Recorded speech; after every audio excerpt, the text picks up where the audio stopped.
Republican Senator Rubio of Florida is a member of the Senate Intelligence and Foreign Relations Committees. He's with us from Capitol Hill after a late night there for the State of the Union. Senator, good morning. Good to see you. Good morning. Good to see you guys. Let's dig right into the details. The immigration plan that the president laid out last night, he called it a down-the-middle compromise. But when he said that a single immigrant can bring in virtually unlimited numbers of distant relatives, that so-called chain migration, was he correct?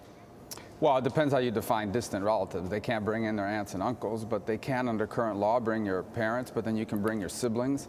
And understand that what the president is asking for is he's asking for a change that almost every other country in the world now has. By the way, a change that we had in the Gang of Eight bill in 2013, and that is to change family reunification to the nuclear family. In essence, a person who's in this country can bring their children and can bring obviously their spouse, but you can't be the one that brings your parents or your siblings. That doesn't mean they can't come. They just can't, you can't be claiming them to come. Almost every country in the world has that policy, by the way. Well, I noticed yesterday that you tweeted that we need a Plan B bill that just deals with DACA and the border. So do you think that changes to this family migration and the visa lottery can't get through the U.S. Senate? I think they can, because Democrats have voted for them in the past. In 2013, in that bill, the Gang of Eight bill that some hate and others always point to, the Democrats not only went to that sort of immigration on the family, but they also got rid of the visa lottery, which is the other thing the president's asking for. Now, in fairness, I think they would say we did it as part of a comprehensive package.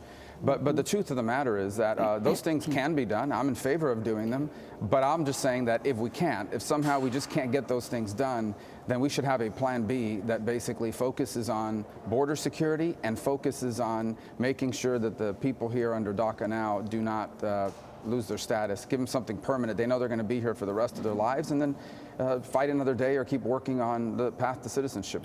Senator, many people took offense when he seemed to tie the Dreamers to MS-13 gang members. He introduced the family who had lost two of their daughters, and he seemed to tie the two together. Did that trouble you? No, I understand why people get upset, about that, but in the end, I'm not sure that's justified. That's like saying, you can't criticize the mafia because they're Italian American. I mean, the bottom line is MS-13 is an evil, horrifying organization that's killing and hurting people all over the country. Of course, the majority of immigrants are not members of MS-13. In fact, the majority of the victims... Point. The majority of them are not members of MS-13. Right, and hold on a second, but he never said they were. And my second point is the majority of the victims of MS-13 happen to be from immigrant families and immigrant communities.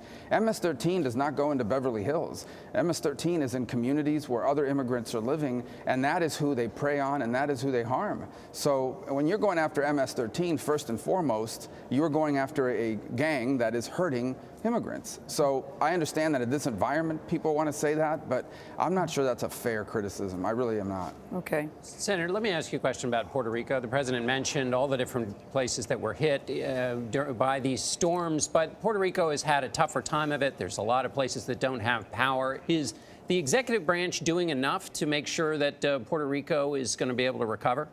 Well, at this point, we need to pass a disaster relief package, and what the House passed was not enough. We have to do more. We're working on doing more. I talked about it yesterday on the Senate floor with Bill Nelson, my colleague from Florida.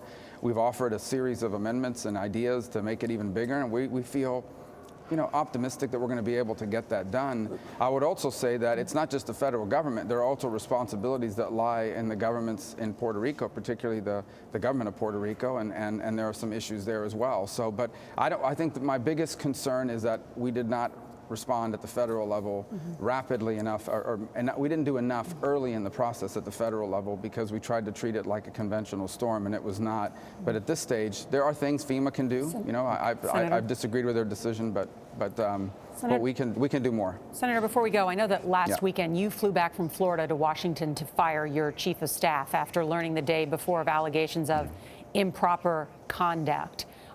Is this, do you think, now a model for how other lawmakers in Congress should handle it when they learn someone on their staff is accused of this type of improper behavior? Well, obviously every case is different, and people deserve the right of accused to present their side. In this particular case, I was presented with compelling and overwhelming evidence, indisputable, and that I needed to act on immediately. You have to act on it immediately. Once you know something, you cannot continue to expose people on your staff to that from that moment forward. What troubled you about what he did?